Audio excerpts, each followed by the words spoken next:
Job 22, verset 28, là il est dit, à tes résolutions répondra le succès, sur tes sentiers brillera la lumière. Autrement dit, sur tes sentiers, tu seras toujours dans la lumière de Dieu, dans la grâce de Dieu, dans la vie de Dieu marchera avec toi. Tu en seras même environné. Vous voyez un peu, ce verset est très évoqué ces derniers temps dans le milieu chrétien, vu que nous sommes en début d'année civile et c'est le moment de l'échange des vœux, des souhaits émis les uns aux autres. Et plusieurs messages ont été même donnés sur la base de ce verset-là et personnellement j'en ai été béni. Toutefois, très souvent quand on évoque ce verset-là, nous oublions souvent les versets précédents qui donnent tout son sens et tout son poids spirituel en fait au verset évoqué. Notamment les versets 21 et 22 de Job 22 qui disent ceci: attache-toi donc à Dieu et tu auras la paix, tu jouiras ainsi du bonheur.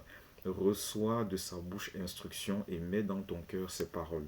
Vous voyez un peu, donc c'est pour dire que le succès selon Dieu répond aux résolutions qui vont en droite ligne avec la volonté de Dieu, la pensée de Dieu, les desseins de Dieu qu'il a résolus dans son cœur. Vous voyez un peu.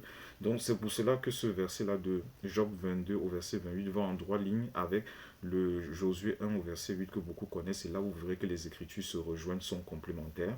Qui dit, Josué 1 verset 8 dit ceci: que ce livre de la loi ne s'éloigne point de ta bouche, médite-le jour et nuit pour agir fidèlement selon tout ce qui est écrit, car c'est alors que tu auras du succès dans tes entreprises, c'est alors que tu réussiras.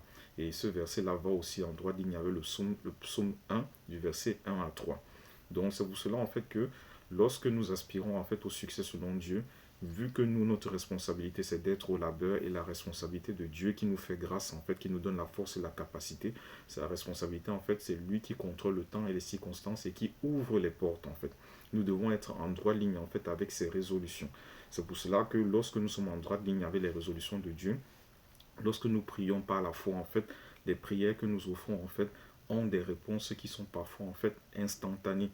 Ou alors, même si elles prennent du temps, en fait, nous confirmerons dans l'accomplissement, en fait, de l'exaucement que nous étions en droite ligne avec les résolutions de Dieu. C'est pour cela, par exemple, que dans 2 Samuel 17 au verset 14, il est dit là-bas que le Seigneur avait résolu d'amener la ruine sur Absalom qui avait fait un coup d'état à son père. Et on voit dans 2 Samuel 15 au verset 31 comment David a offert une simple prière en disant: Ô Éternel, réduis à néant les conseils d'Achitophel. Achitophel, c'était son conseiller qui s'était rallié à son fils qui lui avait fait un coup d'état. Et Dieu a exaucé la prière de David. Pourtant, c'était une simple prière. Tout simplement parce que cette prière-là s'alignait avec les résolutions de Dieu. Donc, le plus important pour nous, c'est de toujours méditer la parole de Dieu jour et nuit, de nous mettre au labeur en étant arrimés à la résolution de Dieu. Et c'est là que nous verrons le succès selon sa volonté. Fidèlement en Christ, je vous salue.